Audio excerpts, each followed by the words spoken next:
Hey guys, Coach Dino here. Today I wanted to talk about the difference between RPE and reps in reserve. And those are actually two different ways of gauging intensity and performance. And oftentimes what I find when I program in RPE based training for my clients, the first question they ask themselves is how many more reps could they do? And that's actually just changing to reps in reserve instead. I know that when we talk about what RPE is, we do include how many more reps could we do, but it's not the same method of training, and it doesn't give us the same information. So I kind of want to explain that reps in reserve is thinking about like how many miles are left in your car's fuel gauge, like how much further could you go, and that's all you're asking. Whereas RPE is asking a whole bunch more. It's more like you rate the entire road trip, the entire experience, and you get a lot more feedback and a lot more useful information. So we don't just ask how many more could we do, and we should be asking that probably last. Instead, for RPE, we ask, how did it feel at that desired repetitions? How did it move? How was our form? Did our technique break down? How close did we feel to failure? And then how many more reps do we have left in the tank is the last thing we ask for RPE. And like our RPE chart here, there's 3 columns. One is a descriptor on like, how did it feel? So you do your set, and the first thing you ask yourself is like, based on how I've recovered and then what was asked of me today, how do I feel?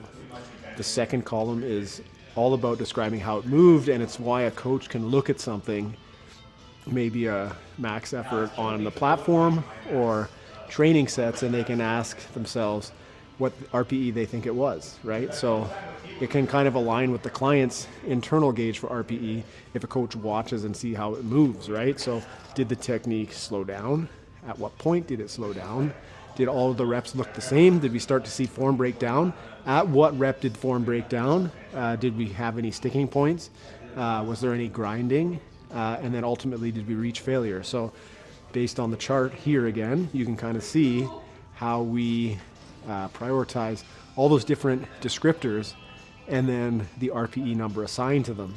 The last question, once you've kind of decided how it felt and how it looked and how it moved, is how many more could I do? And that's just a small percentage. And that can kind of move the needle up or down on the RPE scale, but it's not what drives the RPE scale by itself. So, instead of just doing your set and asking, how many more could I do? We want to start asking, how did it feel?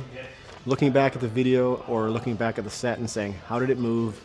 And then lastly, how many more reps do we have left in the tank? Because it's the easiest way to auto-regulate safely. And again, it stops us from chasing numbers, which seems to be one of the biggest things that sets us back, is chasing weights and chasing numbers. And then, use the RPE scale instead. So on a scale of 6 to 10 or 5 to 10, depending on what your scale is,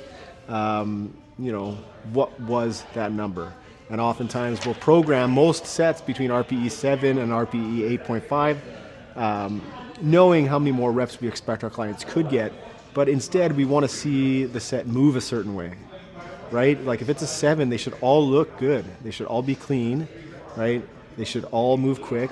But if it's an 8, 8.5, we know that we're going to see some slowing down on the last couple reps. We're going to see, on an 8.5, we could see things slow down really quite a significant amount on the last one, right?